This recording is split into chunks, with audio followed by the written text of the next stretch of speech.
It's just a tragic looking thing, isn't it?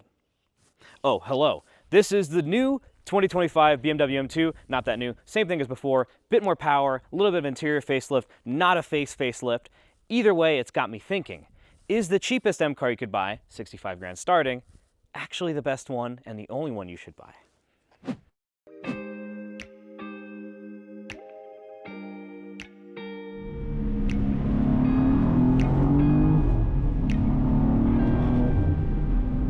Let's talk about the outside first and what's new for 25. So now you can get silver wheels, which, God bless, black wheels need to go away. You get new Java green individual color, which is a $3,000 option, which is kind of crazy when the car starts at 65.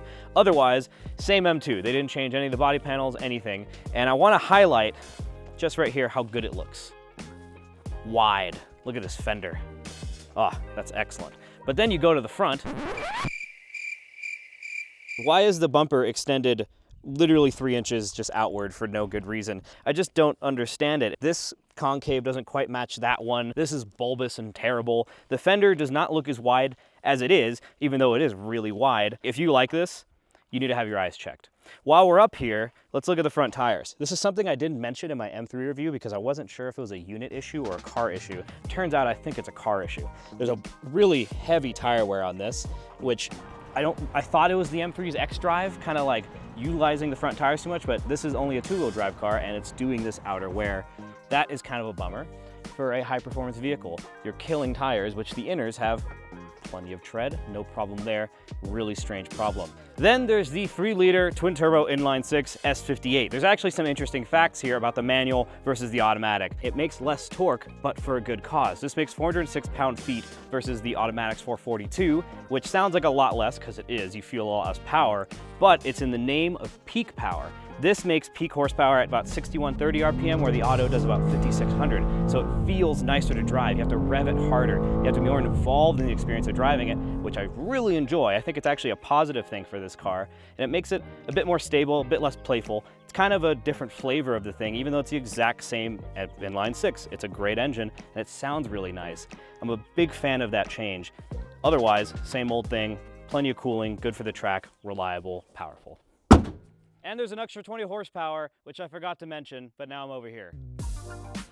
And there's the interior, which is a little bit updated for 25. You get the new M3's odd air vent situation with these nubs, which I just think, why complicate that? Lovely manual gearbox. Actually, the shifter action is nice. I have to admit, it feels a lot like the Z4 manual I had a while ago.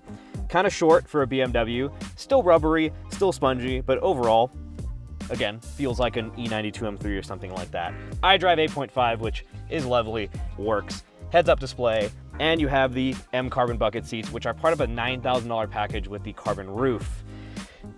It's really a nice interior. I sit low. The steering wheel's at my eye line. It's great. Seats are supportive. You get your M paddles, all the same old M functions.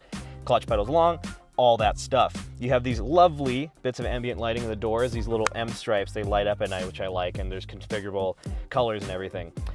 Otherwise, great interior. There's only one problem.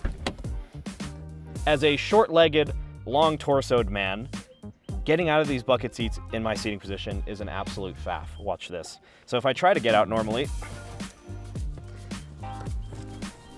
the bolster, okay. I've devised a system in which I can exit this car gracefully, but if I do it like this, normally I have to use the A-pillar, okay? And I'm literally, this is like getting out of a racing vehicle.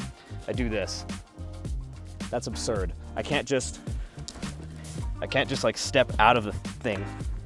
Good Lord. But the seats are kind of worth it, honestly. I would not get this car without carbon buckets because they sit so nice and low, even though I look like an absolute dipshit getting out of the car. Jesus.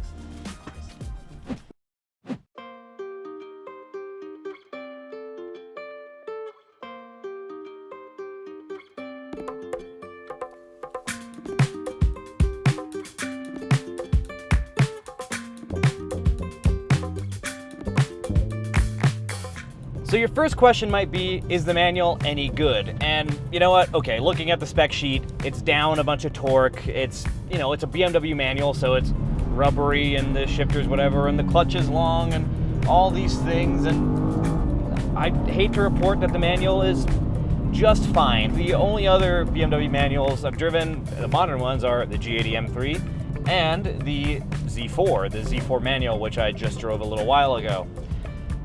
This feels pretty much like an M3. It is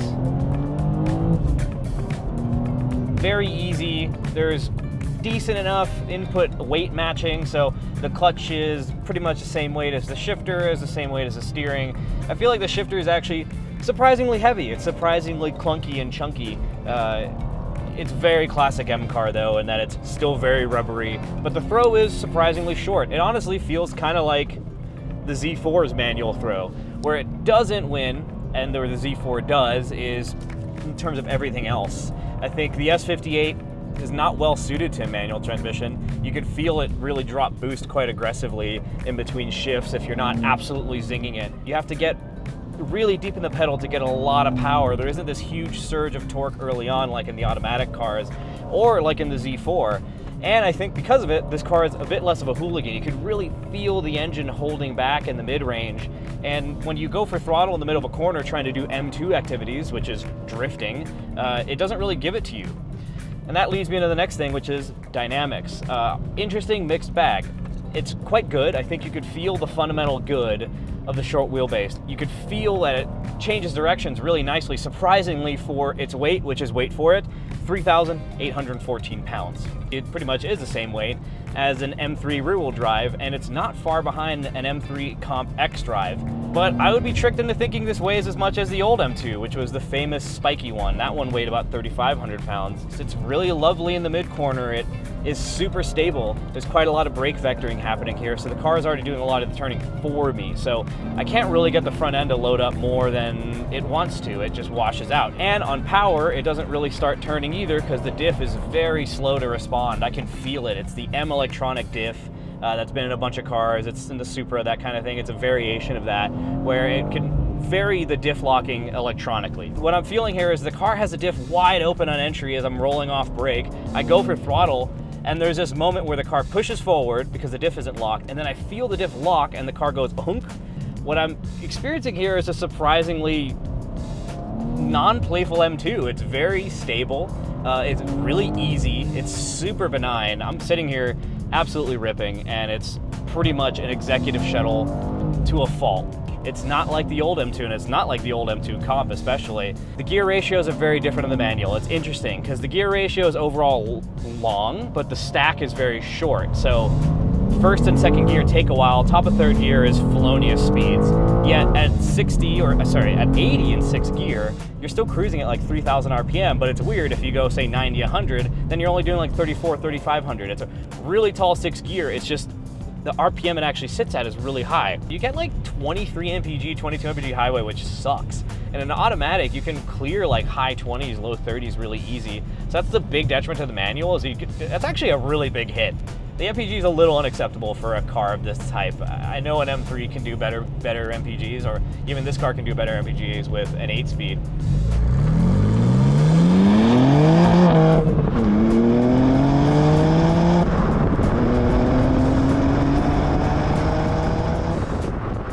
What's nice is the S58 is so talented and so revvy.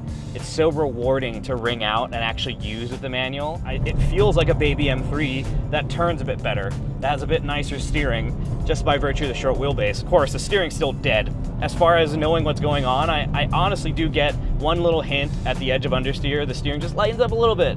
The car goes straight a little bit. It's actually enough communication for me to really enjoy driving this, but it's just not.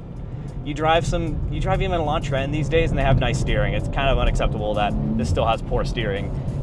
This car, as far as I can tell, has brake-by-wire. I looked at the master cylinder, it's like a motor, it's all that stuff. You can change the brake feel in the infotainment, which is stupid.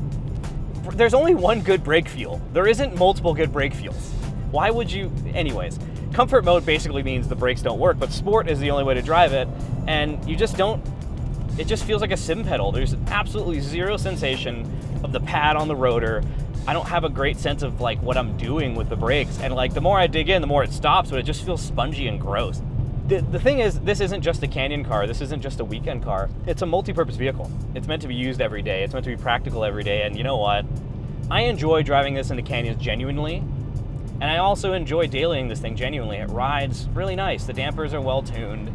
It kind of does the thing really well. It's quiet, the stereo is good. I love sitting in these bucket seats, even if they are a complete, absolute disaster to get in and out of. It's one of the few BMW M cars I've driven lately that feels natural and linear in its response. It's not really my style of car. I'm more of a commit to the bit kind of guy, you know? I own a BRZ. I'd rather just own the outright sports car or the outright luxury car, but man, compared to the old M2, this really straddles that line really nicely. Honestly, this would satisfy me as a dual-purpose sports and daily car, and I love the price. 70 grand, 65 grand before, but now it's 70 grand-ish. This is 85 as tested, which is too much money, but you know, base M2 the manual, spend the 9 grand to get the carbon buckets, or don't, and just put some Recaros in this, and you have a really stellar car for 70 grand.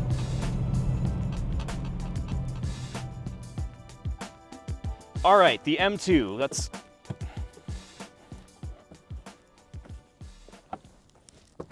Jesus Christ. A few moments later. Surprisingly, lovely vehicle. I'm kind of amazed at how natural it feels, because most BMWs have so much manipulation with the xDrive and the brake vectoring. Of course, there is manipulation happening. I just think it's a lot quieter. The steering's more direct because of the short wheelbase. It's just a lovelier thing to drive. It's no sports car. It doesn't really rotate on the brakes. It doesn't do a lot of sports car things, but what it is a wonderful one-car solution. It is just nice to live with. It is just nice to drive. It's powerful enough. The manual's nice. It's a good car. Is this the best M car you could buy? The M5 kind of sucks. Okay, the M3 Comp xDrive only weighs a couple hundred pounds more than this, but it is also basically a $100,000 car. This, without the carbon roof and the $3,000 paint and a couple other things, is closer to 65, 70 grand. This thing is a value. You get the M3 engine, the M3 gearbox, everything. And I think the gearbox experience is wonderful because you have that peaky power band. The car is nice. It's so easy to engage with and so easy to interface with some of the normal BMW clunkiness, of course. It's well priced. You get a lot of the top end stuff. You get the big screens, you get all the nice stuff. It's a wonderful usable car on the highway. It's a nice car to drive in canyons. It is a true one-car solution.